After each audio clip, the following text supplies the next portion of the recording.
They called themselves the Zarketh, and for 2 centuries they expanded like wildfire across the outer spirals. Their doctrine was simple: resistance equaled eradication. Thousands of species knelt or burned.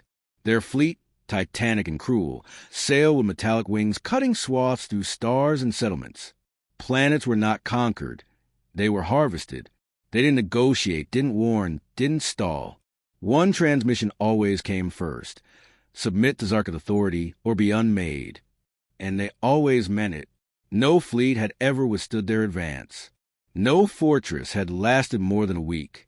Even Deathworlders surrendered, some in awe, some in terror. But then they reached Sector 91 Beta, an unassuming stretch of systems orbiting a yellow dwarf, mostly empty, except for a blue planet and one solitary ship. The War Council of the Zarketh didn't blink. Their lead commander, Vrexenshul, ordered a standard planetary breach.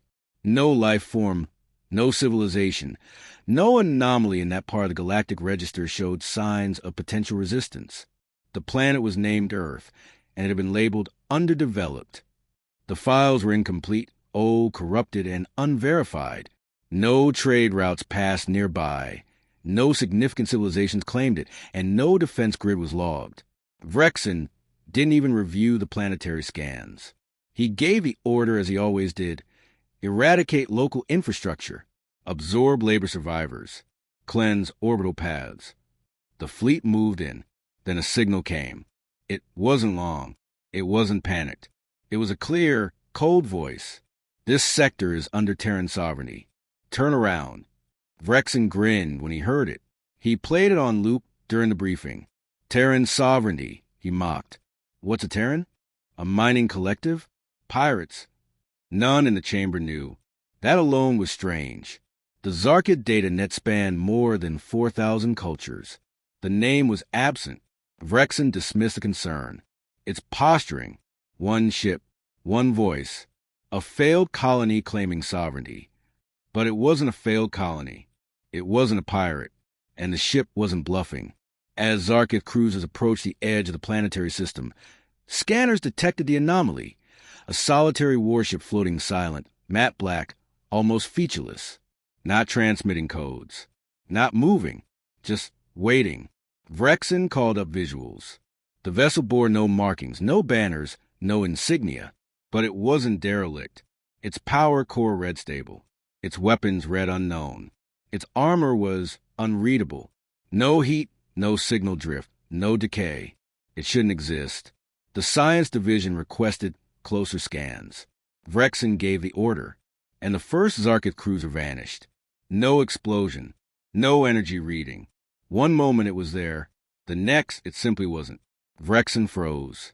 Seconds later, a new signal was broadcast. Audio only, same cold voice. You were warned. The War Council scrambled. They deployed 6 cruisers in formation, each armed with anti-cloaking arrays and long-range plasma cannons. The ship didn't move. Then, just as the Zarketh prepared to fire, it blinked. Not moved, blinked, as if reality itself hiccuped. The 6 ships locked targets. None got the chance to fire. The first exploded internally, imploding as if its own power core rebelled. The second disintegrated in silence, hull turning to dust. The third and fourth slammed into one another, as if pushed by unseen gravity.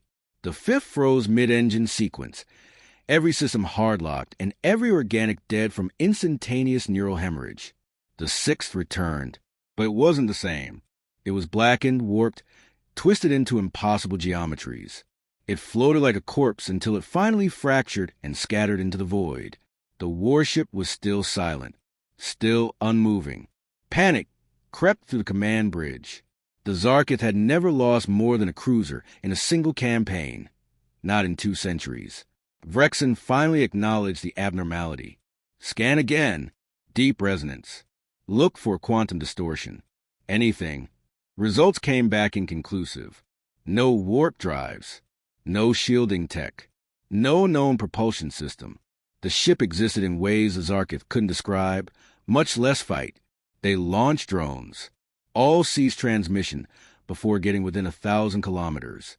Then the ship moved. A single pulse echoed out, Not energy, not light, but sound. Real, auditory sound in a vacuum.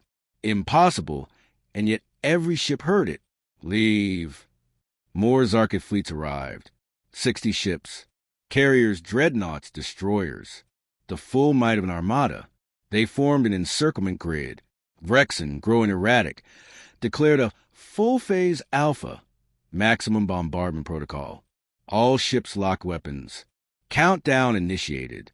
On 0, nothing happened. Every Zarketh weapon system failed. Instantaneously, like they'd never been built. Then the warship changed.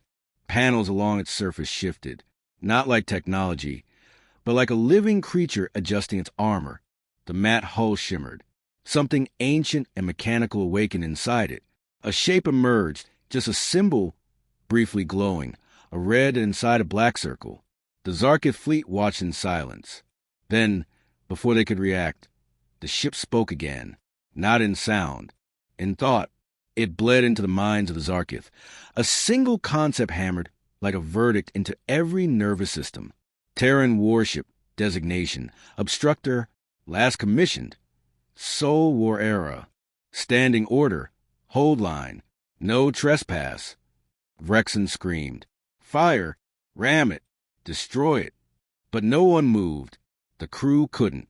Fear, real and primal, paralyzed them. No programming could override it.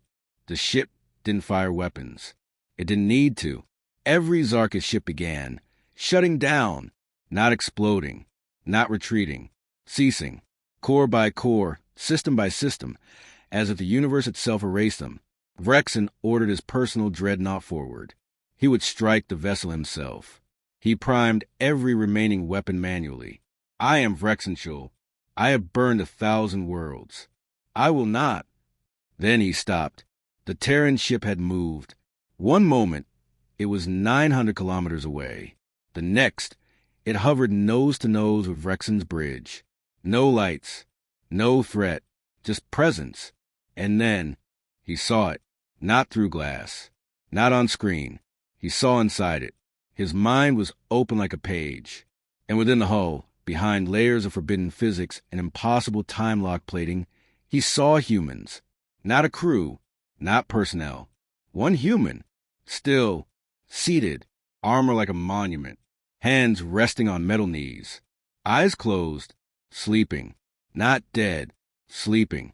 Then the thought returned, louder, colder, undeniable. Line must hold. War never ends. Do not wake the Terran. Vrexen's mind broke. The Zarketh fleet fled. Every surviving ship, every commander, every drone left the system screaming through FDL corridors, leaving behind only silence. Not a shot had been fired by the Terran warship. Not a hull breached. It simply was. And that was enough. In Zarketh space, rumors spread faster than hyperdrives. Vrexen was confined to silence, locked in stasis. His mind shattered, whispering fragments about the sleeper and the judgment ship. The War Council denied everything. They scrubbed logs, buried reports. But soldiers talked. Pilots whispered. And slowly, one phrase bled into galactic culture. If a human ship stand in your path, turn around. Other empires noticed. Explorers detoured. Traders rerouted. The region was marked dark and forbidden. But some, bold or foolish, sent probes. Most vanished. A few returned with fragments of language, of history, of war. And that war had no end. It was fought in the stars before records began. Humanity had built fleets not to conquer, but to contain something. No one knew what. Maybe not even humans remembered, but they left sentinels. Sleepers. Warships that never rusted, never aged, never forgave. Obstructed was just one, and it wasn't alone. In distant voids, in forgotten systems, others began to stir. A hum here, a pulse there. Long dormant engines sighed awake. One galaxy thought itself invincible, until it met the echo of a war older than its memory. And it realized, too late, that humans didn't guard borders. They guarded prisons. And now the doors creaked.